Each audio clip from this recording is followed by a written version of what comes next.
Salut, bonjour les enfants. Je suis content de vous revoir aujourd'hui. On se rencontre pour étudier un peu la langue française. Oui, très bien. Donc aujourd'hui, on a une leçon de langue qui s'intitule Utiliser des verbes introducteurs dans un dialogue. Oui, très bien. Alors on va travailler un peu sur le tableau blanc. On a déjà bien sûr pour le compte, on a déjà travaillé la structure du compte, comment rédiger le canevas d'un compte, comment rédiger le début d'un compte, la formule de début qui introduit le compte, les temps verbaux utilisés au début du compte, l'imparfait et le passé simple, la conjugaison des verbes être et avoir à l'imparfait. On a travaillé aussi l'utilisation des verbes de mouvement au passé simple. On a travaillé également comment faire un portrait valorisant ou un portrait dévalorisant et l'insérer dans le début du compte. Aujourd'hui, on va travailler ce qui se rapporte au dialogue entre les personnages dans un conte et comment insérer des passages dialogués dans un conte. Pour insérer des passages dialogués dans un conte, on a besoin de verbes introducteurs. Donc, si je dis par exemple, plonger, si je dis par exemple sembler, dire,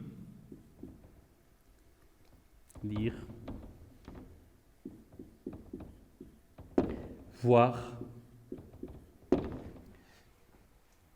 ce sont des verbes différents. Mais leur utilisation dans un conte, leur utilisation dans un récit, dans une narration en général, n'est pas la même. Ce sont des verbes. Vous pouvez dire que ce sont des verbes ordinaires, mais leur utilisation dans le récit ou bien dans la narration n'est pas la même. Elle est tout à fait différente. Donc, plonger, c'est un verbe de mouvement, très bien. On a besoin d'un mouvement pour faire cette action, l'action de plonger. Sembler, c'est un verbe d'état. C'est pour la description. Dire, on va laisser, on va réfléchir. Voir, c'est un verbe de perception qui concerne les cinq sens. Très bien. Alors, pour le verbe dire, d'après vous, le verbe dire, oui, bien sûr, oui, c'est un verbe de parole. C'est un verbe de parole. Ça sert à annoncer, ça sert à déclarer. C'est un verbe de parole. Eh bien, à l'intérieur d'une narration, à l'intérieur d'un récit, dans le conte, pour que les personnages communiquent entre eux, ils ont besoin de dialogue, ils ont besoin de parole, ils ont besoin de parler. Et pour parler, chaque personnage doit formuler des paroles, des propos, des répliques. Paroles, propos, répliques. Très bien. Alors, dire est un verbe qui sert à parler, à dire ce que l'on pense, à dire ses impressions, à communiquer ce qu'on veut faire parvenir à l'autre personnage devant nous. Alors, dire, par exemple, dans le conte du Petit Chaperon Rouge, le loup dit à Chaperon Rouge: où habite ta grand-mère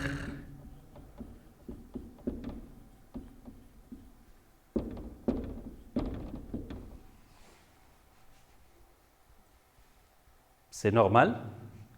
Ce passage n'est pas narratif, il n'est pas descriptif non plus, mais il est dialogué.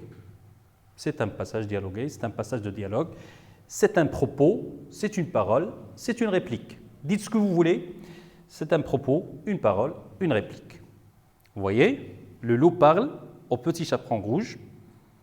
Donc, le loup, c'est le sujet qui parle. Dire, c'est le verbe. On va mettre un point d'interrogation aussi. Vous avez les deux points qui introduisent la réplique ou la parole. Vous avez les guillemets. On a ouvert des guillemets. La parole du loup qui est sous forme de question. La parole du loup qui est sous forme de question ou bien d'interrogation. Le loup interroge le petit chaperon rouge. Il lui pose une question qui finit par un point d'interrogation, bien sûr. Et vous avez, à la fin, les guillemets fermés pour terminer la parole du loup. Petit chaperon rouge croit au loup. Il le croit. Il ne sait pas qu'il est dangereux. On a déjà dit, bien sûr, dans des leçons précédentes, que l'ennemi du personnage principal est dangereux, il est méchant, mais parfois le personnage principal ne le sait pas. Alors, le personnage principal ici, le petit chaperon rouge, ne sait pas que le loup est méchant, il ne sait pas qu'il est dangereux. Donc, il va lui répondre. Très bien. Petit chaperon rouge répondit.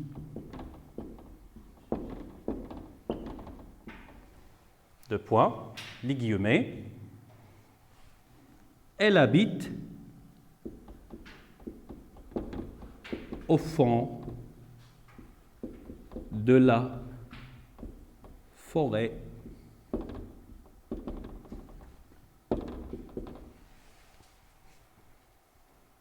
Voilà, vous avez remarqué? Voilà. Donc, vous avez aussi un sujet, vous avez aussi également un verbe, les deux points pour ouvrir le passage vers la réplique, la parole ou le propos. Vous avez les guillemets ouverts, les guillemets fermés et la parole du petit chaperon rouge qui répond à la question, à l'interrogation du loup. Quel est le verbe introducteur utilisé par le loup pour parler au petit chaperon rouge? Dit. Quel est le verbe introducteur utilisé par petit chaperon rouge pour répondre à la question du loup? Répondit. Donc, verbe introducteur. Pourquoi? Parce qu'il introduit un dialogue. Verbe introducteur. Pourquoi? Parce qu'il introduit un dialogue. Donc, pour un dialogue, on a besoin. Pour un dialogue, on a besoin d'un verbe introducteur, de signes formels, les signes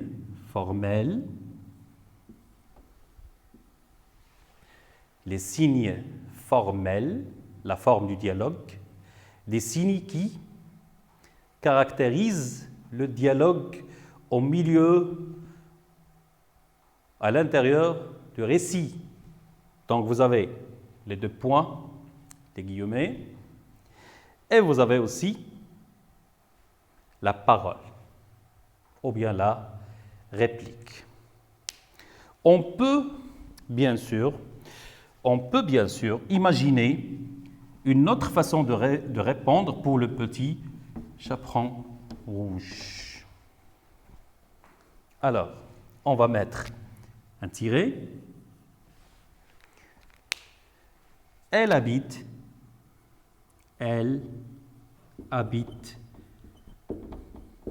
au fond de la forêt.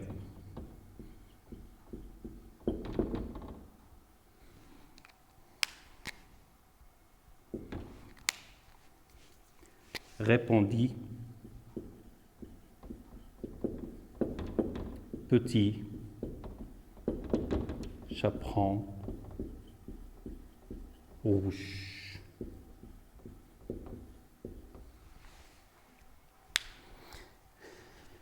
Voilà une autre construction, première construction avec le sujet, le verbe introducteur et la parole avec les signes formels du dialogue. Deuxième construction possible, vous avez la réplique ou bien la parole plus le verbe introducteur plus le sujet. Donc ici vous avez la parole ou bien la réplique ou bien le dialogue. Ici vous avez le verbe introducteur et là vous avez le sujet, le personnage qui parle. Voilà, très bien. Donc, comme on peut intégrer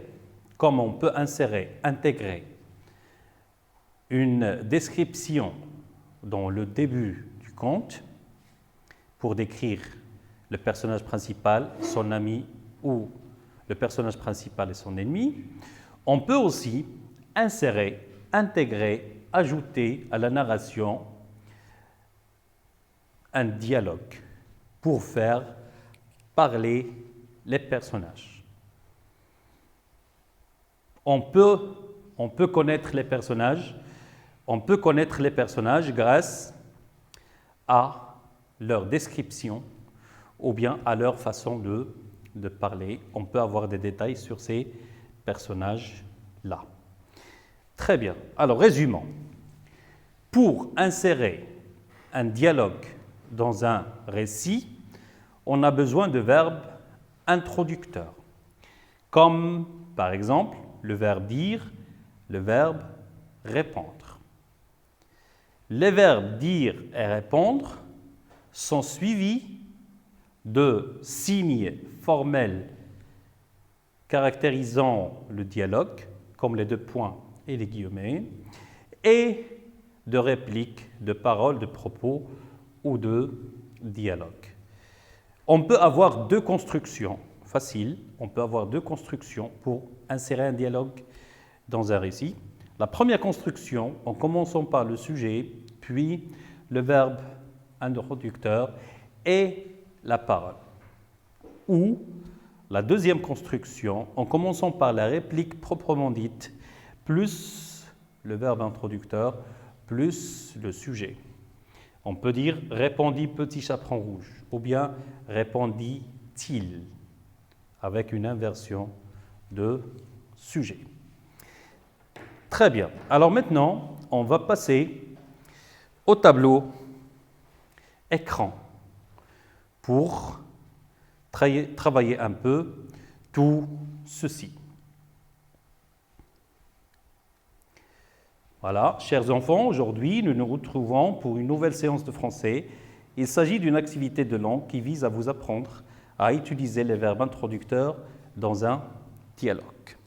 Des verbes introducteurs comme par exemple dire et répondre. On va lire le texte. La fillette égarée. Il était une jolie fille qui s'appelait Flore. Elle vivait dans une ravissante petite maison avec ses parents. Ses parents avaient suffisamment d'argent pour vivre. Un beau jour d'été, Flore alla cueillir des fleurs dans la forêt. Elle s'était perdue. Elle s'était égarée. Il y avait plein de sentiers. Il y avait plein de chemins. Elle s'était perdue et il y avait plein de chemins, il y avait plein de sentiers. Elle prit le premier. Le premier sentier conduisait dans une clairière. Flore se retourna pour repartir, mais le sentier avait disparu. Magiquement, bizarrement, le sentier avait disparu. Elle se demandait qui aurait pu faire ça. Bien sûr, oui, Flore se disait, c'est peut-être la sorcière. Et c'était la sorcière. La sorcière voltait au-dessus de la clairière en ricanant. Elle chuchotait. La petite ne retrouvera jamais son chemin. Hi, hi, hi. Flore, qui avait tout entendu, regarda vers le ciel. Elle vit la sorcière sur son balai. La fée bleue, l'entendit. La fée alla voir ce qui se passait. Il y avait une petite fille qui pleurait et qui disait « Je veux rentrer à la maison. Sniff !» Parce qu'elle pleurait, il y avait des larmes. « Je veux rentrer à la maison. » La fée, voyant Flore pleurer, la consola, la rassura, en lui disant « Ne te décourage pas, ne te décourage pas.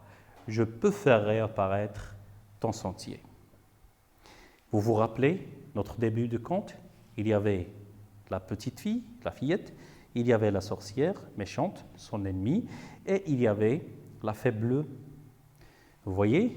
Alors, les personnages, regardez dans le texte, les personnages qui parlent, qui envoient des paroles dans le texte.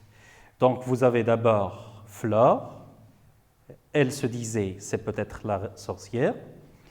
Ensuite, la sorcière, elle chuchotait, la petite ne retrouvera jamais son chemin. Et encore une fois, Flore, je veux rentrer à la maison. Sniff, et ne te décourage pas, je peux faire réapparaître ton sentier pour la fée.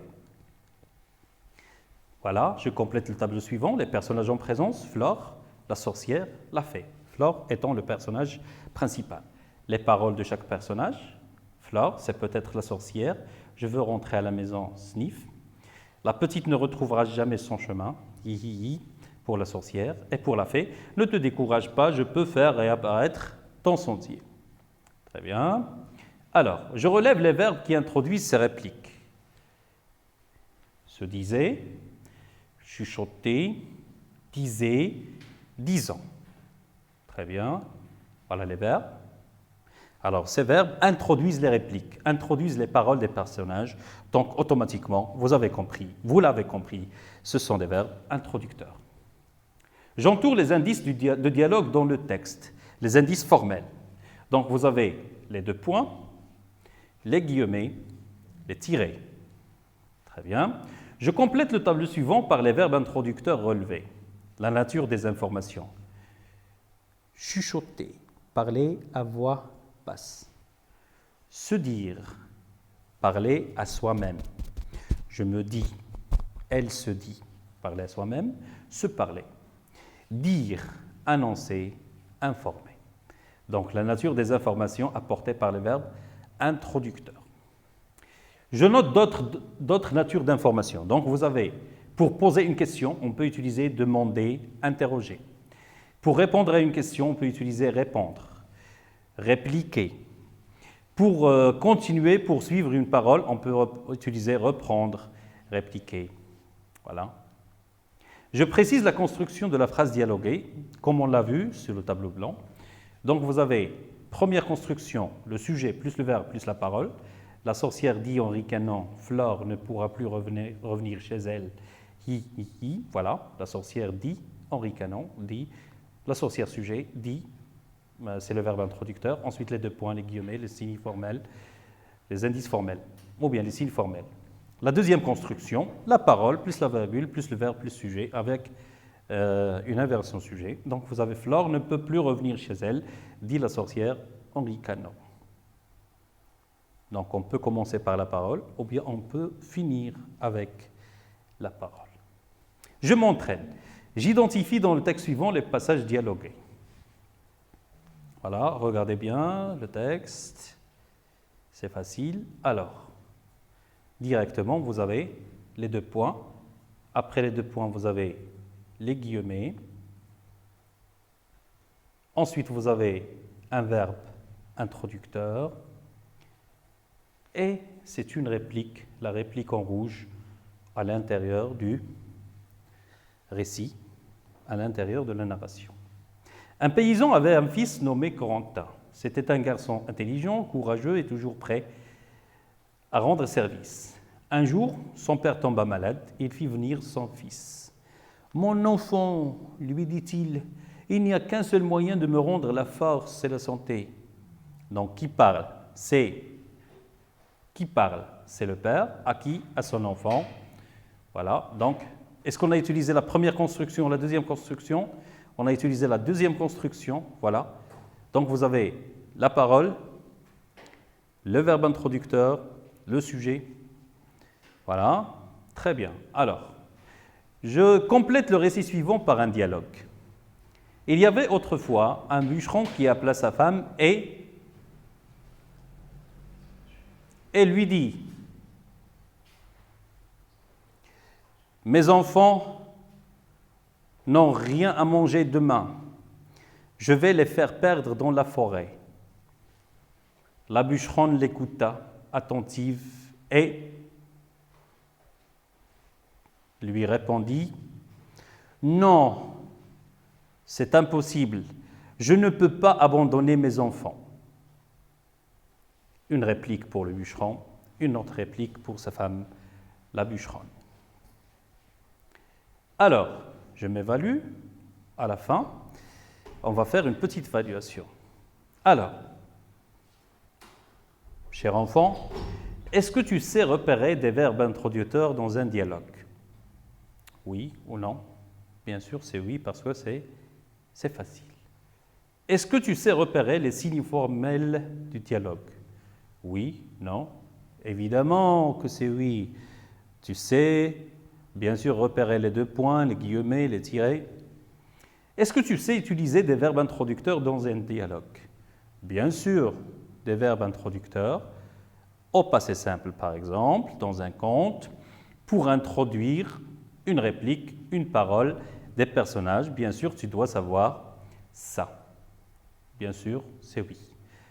Alors, je retiens les deux constructions pour l'utilisation des verbes introducteurs dans le conte, dans le dialogue à l'intérieur d'un conte.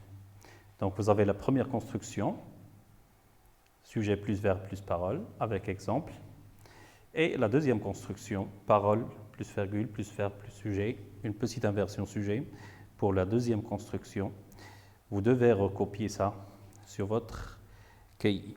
Alors, mes chers enfants, j'espère que ça vous a plu et on se dit gentiment au revoir pour une autre séance de français. Au revoir, à bientôt.